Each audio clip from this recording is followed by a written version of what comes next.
শ্রীমদ্ ভাগবত মহাপুরাণে রুদ্রগীতের কথা আলোচনা করা আছে। এই প্রাচীন বহি রাজার পুত্রগণকে প্রচেতাদের মহাদেব তখন শিক্ষা দিলেন কিভাবে পরিবর্জন করতে হবে। পুত্রগণ যখন তপস্যা করতে চলে গেছে তখন রাজা প্রাচীন বহি তিনি কি করলেন? কর্মকাণ্ড আরম্ভ করে দিলেন। আচ্ছা, কর্মকাণ্ডের মধ্যে কি হয়?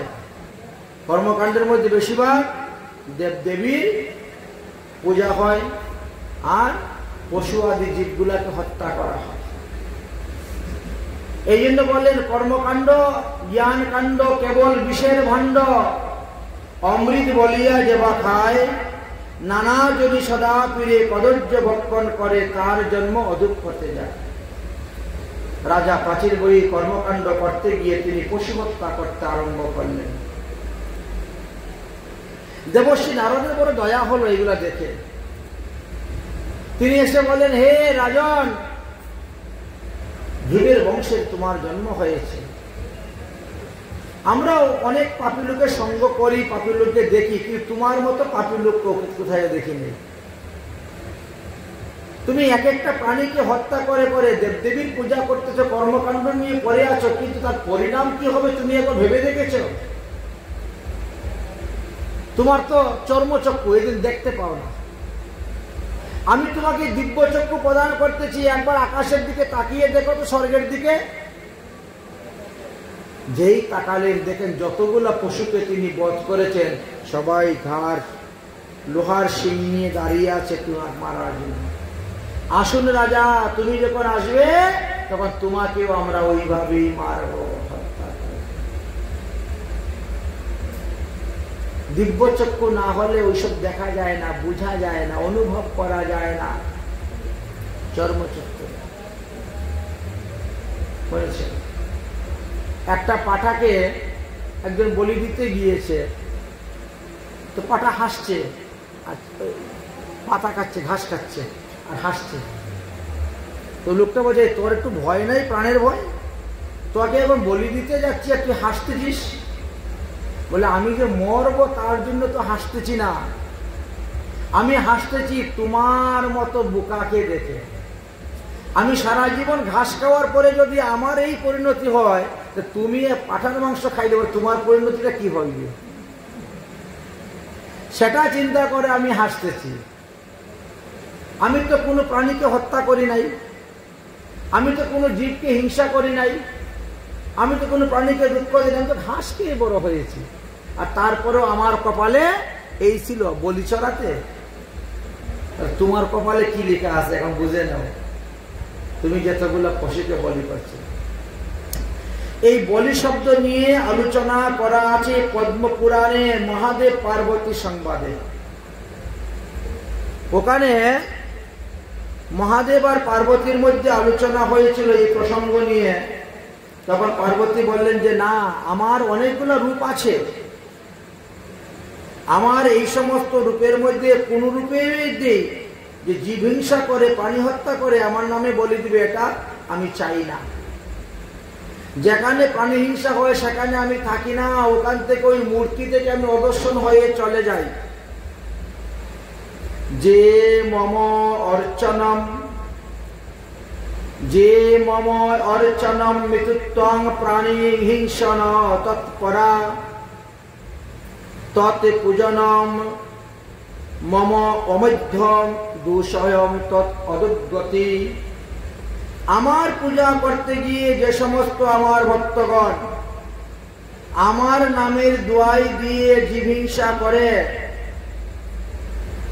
তাদের পূজা আমার পক্ষে অপবিত্র বলিয়া গণ্য হয় এবং পশুহিংসার কারণে ওই সমস্ত লোক তারা সব অদুগতি প্রাপ্ত হয়।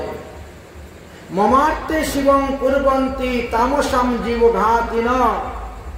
এরা হলো তমগুণী ভক্ত, রজগুণী ভক্ত। আপক্ষ কুটিনা নিরয়ম তেষাং বাসুংস ন সংশয়। কোটি কোটি বৎসর কাল পর্যন্ত তাদেরকে যে নরকে বাস করতে হয়, যারা আমার নামের দোহাই দিয়ে আমার পূজাতে আমার সামনে প্রাণীগণকে হিংসা করা হয়। মম নাম অথবা যজ্ঞে পশু হিংসা করতি য, আমার নামের দোহাই দিয়ে যারা ছাগল পাঠা পশু আদি বলি দিয়ে যাচ্ছে, বা অন্যান্য যজ্ঞের দোহাই দিয়ে যারা পশু হত্যা করে যাচ্ছেন, কশ্চিৎ তানি নিষ্কৃতি নাস্তি কুম্ভি পাকম বাপ্নুয়া, যতদিন পর্যন্ত চন্দ্র সূর্য পৃথিবীতে আছে ততদিন পর্যন্ত তাদের নিস্তার নাই, তারা কুম্ভিপাক নরকে থাকবে। আবার কিছু কিছু মূর্খ বামন আছে, দৈবে পত্র তথা স্নাতম জপুজ্জত পানিহিংসনম কল্পকোটি শতং শম্ভু রৌরবেন সংবিদম, মাটির পাত্রের মধ্যে সেই পাঠার রক্তকে নিয়ে ওটা দেবীর নামে আবার উৎসর্গ করে।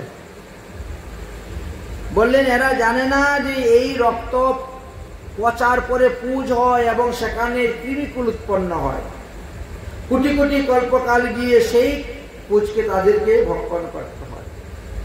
মম উদ্দেশ্যে পশু হত্যা স রক্তং পাত্র উৎসৃজয়ে স মূর্খ সে মূঢ় শত পূজ্যস্য সদৈব যতি ন সংশয়, যারা এইরকম কর্ম করেন, পাটাকে বলি দিয়ে পাটার রক্তকে একটা পাত্রের মধ্যে ধরে আবার আমার সামনে নিয়ে একটা মন্ত্রের দ্বারা উৎসর্গ করতে যায়, তাদেরকে নরকেই গমন করতে হয়, তাদেরকে সেই পুজ ভক্ষণ করতে হয় দেহান্তেতে গিয়ে।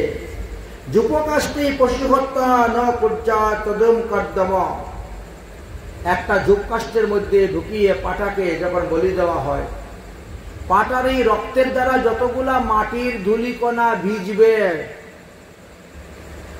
তত হাজার বৎসর তাদেরকে নরক ভোগ করতে হয়। আচ্ছা বলো তো মহাদেব, পাটাকষি বলি দিয়ে যদি স্বর্গ পাওয়া যেত তাহলে নরকে যাবে কি? খুব সুন্দর বলছে, মানুষ শাস্ত্রবিধির দুর্প্রয়োগ করতেছে, দুর্ব্যবহার করতেছে। দেবযজ্ঞে পিতৃযজ্ঞে তথা মঙ্গলিক কার্যানি, দেবতাদের উদ্দেশ্যে যজ্ঞ করেন আর মাতা পিতার উদ্দেশ্যে শ্রাদ্ধ পিণ্ডি দান করেন, আর যে কোনো মঙ্গলিক অনুষ্ঠান করেন না কেন, কোনো অনুষ্ঠানে কোনো প্রকার জীবহিংসা করবেন না, এতে নিজের প্যাকেটের পয়সা দিয়ে পাপ করিত করা হয়। মদ ব্যঞ্জনে পশু হত্যা যুবংশতে স্ববন্ধুত, আমার নামে দোয়াই দিয়ে বন্ধু বান্ধব আত্মীয় স্বজন মিষ্টি কুটুম্ব নিয়ে খুব আমোদ প্রমোদ করে মাংস খাচ্ছ, তাদের পরিণাম কি হবে?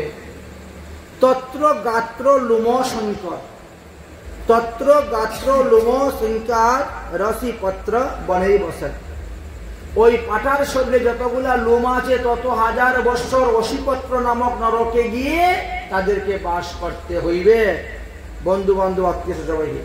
এবং নানাবিধং কর্ম পশু আলবনাদিকম, যত প্রকারের ধর্মীয় অনুষ্ঠান কর্ম আছে কোনো অনুষ্ঠানে পশু হত্যা করা যাবে না, জীবহিংসা করা যাবে না। কাম্যাশয় পলাকাঙ্ক কৃতাদি জ্ঞান মানবম, অর্থাৎ কামনা বাসনা পূর্তির জন্য কখনো এই অপকর্ম করতে নাই।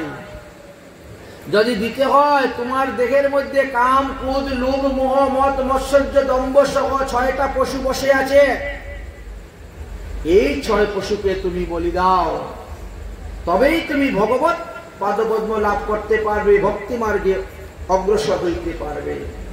মানব যো পরিতক তত্র মিচ্ছন্তি সদাশিব, হে মহাদেব তুমি একটা উত্তম গ্রন্থ রচনা করে মানুষকে বুঝাও। মানুষ গ্রন্থ পড়তেছে, অর্থ বুঝতেছে আরো, আর কাজ করতেছে আরো অন্য।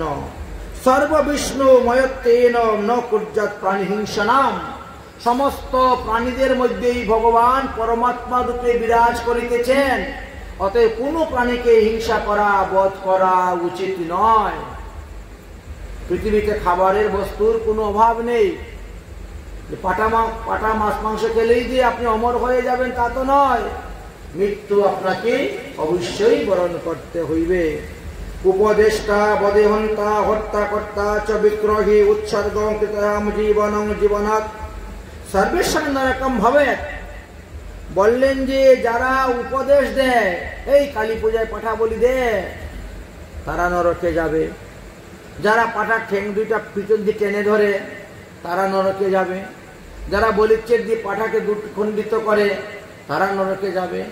ওই পাঠার মাংস যত জনে খাইয়েছে, তারা নরকে যাবে। সর্বেষাং, সব এই সব লোককে নরক যন্ত্রণা ভোগ করিতে হইবে। তাই যস্তি তোবা উগ্রম পৈশ্বানম পক্ষিণম বা প্রাণী উপবান্ধনাম তমস্যাহ রূপং পরিজাত পত্রিকম গমিনাম মূত্রাম যমুনা অনুশ্চরৈব কুম্বিপানম তপ্ত তৈলে। অতএব কোন অবস্থাতেই কোন প্রাণিহিংসা করে দেব দেবীদের পূজা করতে যাবেন না। যে পুরস্বভাব ব্যক্তি নিজের প্রাণ পুষ্টি করার জন্য সজীবিত পশু পক্ষীকে বধ করিয়া রন্ধন করে খায়, বলে রাক্ষসেরাও সেই মানুষদেরকে নিন্দা করেন। রাক্ষসেরাও বলেন এরা তো আমাদের থেকে আরো নিকৃষ্ট, আমরা জানলে রাক্ষস, তারা তো মানুষ, কিন্তু তারা দেখে আমাদের থেকে আরো নিকৃষ্ট। তাই যম পুরুষগণ, যমের দূতগণ ওই সমস্ত লোকদেরকে কুম্ভিপাক নরকে নিয়ে ফেলেন এবং তপ্ত তৈলকুণ্ডের মধ্যে তাদেরকে ফেলে শাস্তি দেন। তোমরা যেভাবে মাছ ভাজা করতেছ, ওইভাবে তোমাদেরকেও সেখানে তপ্ত তৈলে ভাজা করবে। যাবতনি পশু লুমানি তাবদে বর্ষ সহস্রানি। কতদিন? একটা পাটার শরীরে যতগুলা লুম আছে ততটা, একটা মাছের মধ্যে যতগুলা আঁশ থাকে উপরে, তত বৎসর, 1000 বৎসর তাকে ওই সমস্ত নরক যন্ত্রণা ভোগ করতে হয়। তথা পশু পশু আলবনম ন হিংসা। অতএব কখনো পশুদেরকে হিংসা করবেন না, তাকে মন্ত্রপুত করে ছেড়ে দেওয়া হয়। দেবদেবীর নামে উদ্দেশ্য করে মন্ত্রপুত করে ছেড়ে দেওয়া হয়। যজ্ঞে পশুকে স্পর্শ করে মন্ত্রের দ্বারা উৎসর্গ করে তাহাকে ছেড়ে দিবেন, কখনো হিংসা করবেন না। ওই পশুকে লালন পালন করেন, সে বরং ভালো। সুতরাং আলবন শব্দের অর্থ হলো স্পর্শ করা, ধারণ করা। এই রূপেই আলোচনা করে গিয়েছেন শাস্ত্রে। কিন্তু সাধারণ মানুষ বুঝতে পারে না বলেই এই অপকর্ম অপকর্ম করে যাচ্ছে।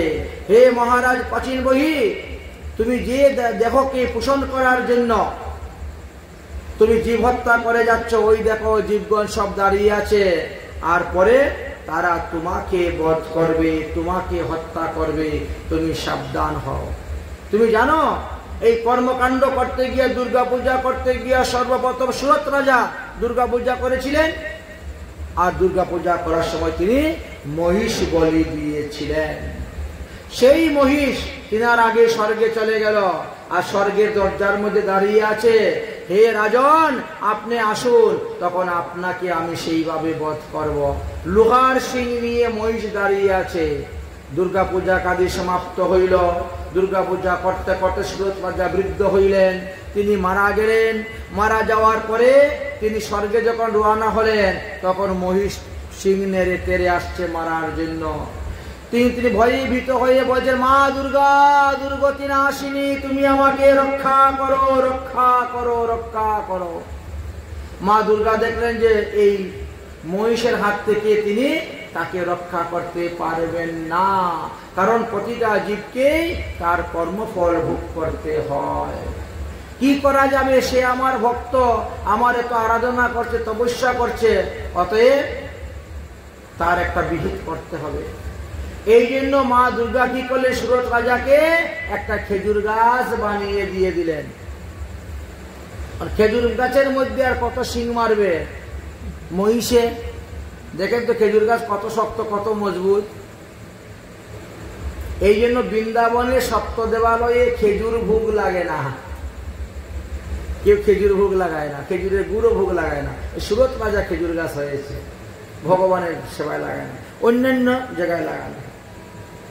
রাজা প্রাচীন বহিকে বলছেন, তুমি যে মারা যাবে, তুমি মারা যাওয়ার পরে তোমার কি গতি হইবে তুমি একবার ভেবে চিনতে দেখেছ? তুমি যে এই পশু পাখি বলি দিয়ে যে হত্যা করে যে তুমি যজ্ঞ করে যাচ্ছ, এর ফল তোমাকে ভোগ করতে হইবে। তুমি যখন মারা যাবে, মারা যাওয়ার পরে তোমার দেহটাকে পুড়িয়ে শ্মশানে ছাই করে দিবে।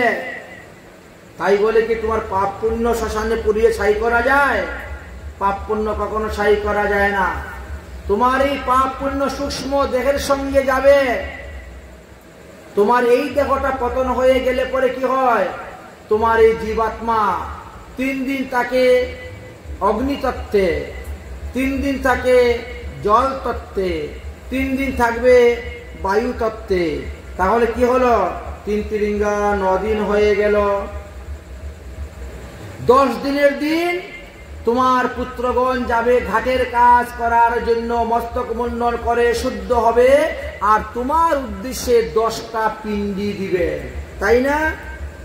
10 পিণ্ডি যখন দেওয়া হয় তখন কি করা হয়, প্রথম পিণ্ডির দ্বারা মন্ত্রপুত করে একটা মস্তক তৈরি করা হয়। দ্বিতীয় পিণ্ডির দ্বারা গলা, স্কন্ধ, বাহুদ্বয় তৈরি হয়, চক্ষু, কর্ণ, নাসিকা তৈরি হয় দ্বিতীয় পিণ্ডি। তৃতীয় পিণ্ডির দ্বারা গলা, স্কন্ধ, বাহুদ্বয় তৈরি হয়। চতুর্থ পিণ্ডির দ্বারা নাভি, লিঙ্গ, বীর্যস্থান তৈরি হয়। পঞ্চম পিণ্ডির দ্বারা জানু, জঙ্ঘা, পদদ্বয় তৈরি হয়। ষষ্ঠ পিণ্ডির দ্বারা সমস্ত সন্ধিস্থান তৈরি হয়। সপ্তম পিণ্ডির দ্বারা সমস্ত নারী তৈরি হয়। অষ্টম পিণ্ডির দ্বারা দাঁত এবং লুম তৈরি হয়। নবম পিণ্ডির দ্বারা দেহের মধ্যে রক্ত, বীর্য উৎপন্ন হয়। আর দশম পিণ্ডির দ্বারা 10 ইন্দ্রিয় যুক্ত একটা অতিবাহিক দেহ তৈরি করে দেওয়া হয়। এই হলো বৈদিক শ্রাদ্ধের নিয়ম। এইবার তুমি একটা অতিবাহিক দেহ পেলে, তোমার ওই জীবাত্মা এখন ওই দেহের মধ্যে প্রবেশ করলো। মারা যাওয়ার সঙ্গে সঙ্গে মানুষ জমালয়ে যায় না, আর তার পাপ পুণ্যের বিচার হয় না। তাহলে এই 10 দিনের দিন, 10 দিন পর্যন্ত তুমি তো বাড়ির চতুর্দিকে ঘুরে বেড়ালে। 10 দিনের দিন তোমার ছেলে ভাতের পিণ্ডি হোক আর আটার পিণ্ডি হোক, 10টা পিণ্ডি দিয়ে 10 ইন্দ্রিয় যুক্ত একটা অতিবাহিক দেহ তৈরি করলেন। এবং এই অতিবাহিক দেহটাকে নাশ করার জন্য শ্রাদ্ধ করতে হয়। শ্রাদ্ধ না করলে ওই জীবাত্মার যে অতিবাহিক দেহ সেটা বায়ুবীয় দেহতে রূপান্তরিত হয় না। বায়ুবীয় দেহতে রূপান্তরিত হওয়ার জন্য এই শ্রাদ্ধ পিণ্ডের ব্যবস্থা করা হয়েছে। তো শ্রাদ্ধ কেউ 11 দিনে করে, কেউ 12 দিনে করে, কেউ 15 দিনে করে, কেউ 1 মাসে করে, কেউ 45 দিনে শ্রাদ্ধ করিয়া থাকেন। এগুলা নিয়ম আছে। ব্রাহ্মণ, ক্ষত্রিয়, বৈশ্য, শূদ্র এবং অন্তজ, এই হিসাব অনুসারে তাদের এই শ্রাদ্ধ কার্যাদি করা হয়ে থাকে। এবার চিন্তা করে দেখুন, আপনার এই যে শ্রাদ্ধ কার্যাদি করা হলো, আচ্ছা শ্রাদ্ধ কার্যাদি করা হওয়ার পরে কি হলো, আপনি উদ্ধার হয়ে গেলেন? বললেন না। একজন মানুষ মারা যাওয়ার পরে তার দাহ সংস্কার থেকে আরম্ভ করে 13 দিন পর্যন্ত তিনি বাড়ির চতুর্দিকে ঘুরে বেড়ান। 13 দিনের দিন বিষ্ণুদূত আসে, এসে আপনাকে ধরে নিয়ে রওনা হয়ে যাবে। কোথায়? বলে জমালয়ের দিকে নিয়ে যাবে। কেন? বলে ওখানে আপনার পাপ পুণ্যের বিচার হইবে। আপনার এই পাপ পুণ্যের বিচার করার জন্য এখন সেখানে নিয়ে রওনা হলো। তাহলে যেতে কত সময় লাগে? বলে আমাদের পৃথিবী হইতে নরকে দূরত্ব হলো 11,88,000 কিলোমিটার। 11,88,000 কিলোমিটার দূর। তো আপনাদের মতো পুণ্য আত্মা যারা, তারা তো বিমানে বসে চলে যাবে, আর আমার মতো পাপী হলে তো হাঁটতে যেতে হবে। এই জন্য সকালবেলা তো হাঁটার অভ্যাস করি, বুঝেছেন? আগের থেকে হাঁটার অভ্যাস না করলে এত জায়গায় হেঁটে যাবো কেমন করে? 11,88,000 কিলোমিটার। এই রাস্তাটা কি আমাদেরকে পায়ে হেঁটে অতিক্রম করতে হয়। এই জন্য বলছে আগে থেকে হাঁটার অভ্যাস শুরু করে দাও, না হলে সমস্যা হবে। আমি তো অনেকবার গিয়েছি, তো এই জন্য আমার সব রাস্তা জানা আছে। দেখেন, 13 দিন আপনি বাড়ির চতুর্দিকে ঘুরলেন, তারপরে জমেশে ধরে নিয়ে গেল, 17 দিন রাস্তা চলবেন।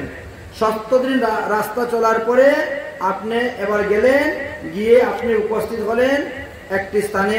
সেই স্থানের নাম হয়েছে পুষ্পবত্রা নদীর তীরে জাম্যপুর। এক রাত্রি এখানে অবস্থান করলেন। তারপরের দিন রাস্তা শুরু করলেন, সৌরপুরীতে গেলেন, সেখানে অবস্থান করলেন। তারপরে গেলেন নগেন্দ্রপুরীতে, তারপরে গেলেন গন্ধর্বপুরীতে, তারপরে শাল্যগ্রামপুরীতে, তারপরে কুরপুরীতে, তারপরে কঞ্চপুরীতে, তারপরে বিচিত্রনগর, তারপরে বৈতরণী নদী পার হলেন, আর তারপরে নানা দুর্গপুর গেলেন, তারপরে স্কন্দপুর গেলেন, তারপরে সুতপ্তপুর গেলেন, আর তারপরে রুদ্রপুর গেলেন, আর তারপরে গিয়ে যমের সামনে গিয়ে দাঁড়াইলেন 364 দিনে। যম মহারাজ আগেই চিত্রগুপ্তকে বলে, ওর খাতাটা খুলে দেখো তো পাপ পুণ্য। এখন চিত্রগুপ্ত তো খাতা খুলতে শুরু করলো, অমুক দিন এত তারিখে এই পাপ করেছে, অমুক দিন এত তারিখে এই পাপ করেছে, সব পাপ বেরিয়ে গেল। যম মহারাজ বলে, কি ব্যাপার, পাপের ফল আগে ভোগ করবেন না পুণ্যের ফল আগে ভোগ করবেন? ও না, আপনি যদি বলেন পাপের ফল ভোগ করবো, তো ঘাট ধাক্কা দিয়ে ফেলবেন নরকের মধ্যে, যা নরক ভোগ কর। আর যদি পুণ্যের ফল ভোগ কর, বলে যাও স্বর্গে পাঠিয়ে দাও, যে কদিন পুণ্য আছে স্বর্গ ভোগ করে আসুক, তারপর নরক ভোগ করবে, তারপরে তার কর্ম অনুসারে পৃথিবীতে গিয়ে তাকে জন্মগ্রহণ করতে হবে। অতএব মহারাজ প্রাচীন বহি, আপনি যে কাজ করতেছে এ ভালো কাজ নয়। এর জন্য আপনাকে হাজার হাজার বছর নরক যন্ত্রণা ভোগ করতে হবে, আর তারপরে পৃথিবীতে এসেও আপনাকে গাছপালা পশু পাখি হয়ে জন্মগ্রহণ করতে হবে, মনুষ্য জন্ম আর পাবেন না। আপনার ছেলেরা হরিভজন করতেছে গিয়ে, আর আপনি পশু হত্যা করে, হ্যাঁ, পাখি জীবজন্তু হত্যা করে দেবদেবীর পূজা করতেছেন। হায়, জগতে অনেক পাপী দেখেছি, কিন্তু তোমার মতো পাপী আমি দেখি নাই কখনো। দেবশ্রী নারদ তখন একটা গল্প শোনাইলেন। প্রাচীন বহি রাজাকে পুরঞ্জন আর পুরঞ্জনীর কাহিনীর কথা শোনাইলেন। পুরঞ্জন আর পুরঞ্জনীর কাহিনীর দ্বারা শিখিয়ে দিলেন, বুঝিয়ে দিলেন যে এই জগতে কেউ কারো নয়, এসব মিথ্যা। পুরঞ্জন তার স্ত্রী পুরঞ্জনীর চিন্তা করতে করতে মারা গেছিল বলে পরজন্মে সে একজন নারী হয়ে জন্মগ্রহণ করল। আর মলয় দেশের রাজার সঙ্গে আবার তার বিয়ে হলো। তারপরে 6-7টা সন্তানের মা হলেন। প্রথমে ছিলেন পুরুষ, পুরঞ্জন নামে রাজা। স্ত্রীর কথা চিন্তা করে মারা গেলেন, হয়ে গেলেন নারী কুলে জন্ম। আরেক পুরুষের সঙ্গে বিয়ে হলো, সেখানে 6-7টা সন্তানের মা হলেন। তারপরে বৃদ্ধ বয়সে স্বামী স্ত্রী গেলেন হরিভজন করতে। হরিভজন করতে গিয়ে স্বামী আগেই মারা গেলেন। স্বামী যখন মারা গেলেন, তিনি চিন্তা করলেন, তাহলে আমার এই দেহটাকে কি লাভ, স্বামীর সঙ্গে আমিও চিতার মধ্যে সহমৃতা হয়ে যাই। এই জন্য নিজের হাতে কাষ্ঠ সংগ্রহ করে চিতা তৈরি করে, চিতার উপর স্বামীকে বসিয়ে চিতার মধ্যে আগুন লাগিয়ে এবার তিনি যাবেন লাভ দিয়ে চিতার মধ্যে উঠতে। তখনই ভগবান ছদ্মবেশ ধারণ করে এসে পিছন দিকে ধরেছেন, খাপ মেরে, এই তুমি মরতে যাচ্ছ না? আমার স্বামী মরে গেছেন, তো আমার দেখে তোকে কি লাভ, স্বামীর সঙ্গে আমিও মরে যাব। ওটা তোমার স্বামী কে বলছে? কে বলবে? অগ্নিসাক্ষী করে, ব্রাহ্মণ সাক্ষী করে, সূর্য সাক্ষী করে বিয়ে করেছি, উনি আমার স্বামী। তুমি যে কতবার কত লোকে স্বামী হয়েছে তার কি অন্ত আছে? তোমার স্বামীর জন্য তুমি মরতে যাচ্ছ? তোমার যদি 84 লক্ষবার জন্ম হয়, তো সব জন্ম কি নারী কুলেই হয়েছে নাকি পুরুষ কুলে হয় না জন্ম? তো তুমি কত মহিলা স্বামী ছিলে, তার কি অন্ত আছে? এই জন্মে না ও ব্যক্তি তোমার স্বামী মলয় ধস, তার আগে তো তুমি আরেকজনের স্বামী ছিলে, তোমার বাসনা অনুসারে হয়েছে। এর সঙ্গে স্বামী স্ত্রী একসঙ্গে যদি মারা যায়, এক চিতায় জ্বলে, তাহলে স্বর্গ পাওয়া যায়, এর থেকে বেশি কিছু পাওয়া যায় না। কিন্তু স্বামীর সঙ্গে না মরে তুমি যদি একাদশী ব্রত করো, তুমি যদি হরিভজন করো, তাহলে তোমার আত্মাকে তুমি উদ্ধার করতে পারবে, তুমি মুক্তি লাভ করতে পারবে। কেন ওর জন্য মরতে যাচ্ছ? যখন বুঝাইলেন তখন তার জ্ঞান লাভ হইল এবং তিনি তখন মৃত্যুর হাত থেকে মুক্ত হলেন, যে তাহলে আমি মরতে যাব না। আসলে বাস্তবে ধর্ম যে কাকে বলে তাই আমরা জানি না। আমরা ধর্ম নিয়ে লাফালাফি করতেছি, ফালাফালি করতেছি, কিন্তু ধর্ম, উপধর্ম, ছল ধর্ম, পরধর্ম, অনেক রকম ধর্ম আছে। প্রকৃত ধর্মকে জানতে গেলে সাধুসঙ্গ করতে হবে, সৎসঙ্গ করতে হবে, সৎগ্রন্থ পড়তে হবে, তবেই গিয়ে জানা যাবে। এইভাবে রাজা প্রাচীন বহিকে উপদেশ দিলেন। রাজা প্রাচীন বহি তখন বুঝতে পারলেন এবং তিনি পশু হত্যা কার্য ত্যাগ করে দিলেন এবং হরিভজন করতে আরম্ভ করলেন।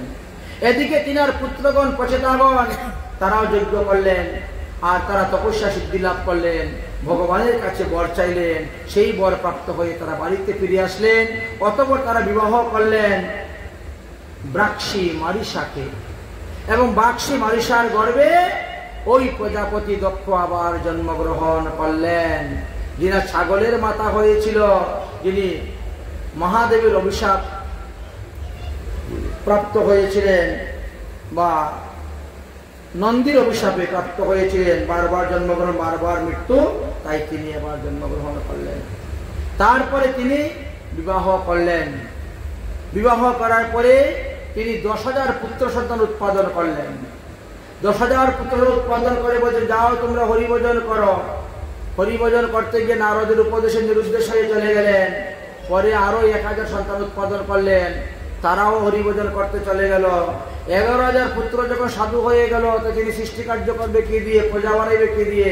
তারপর তিনি 60টি কন্যা সন্তান সৃষ্টি করেছিলেন এবং 60টি কন্যার বংশ ধীরে ধীরে বৃদ্ধি হয়ে পৃথিবী পরিপূর্ণ হয়েছিল। এই পর্যন্ত উত্তানপাদ রাজার বংশের কথা বিশ্রাম দিলেন।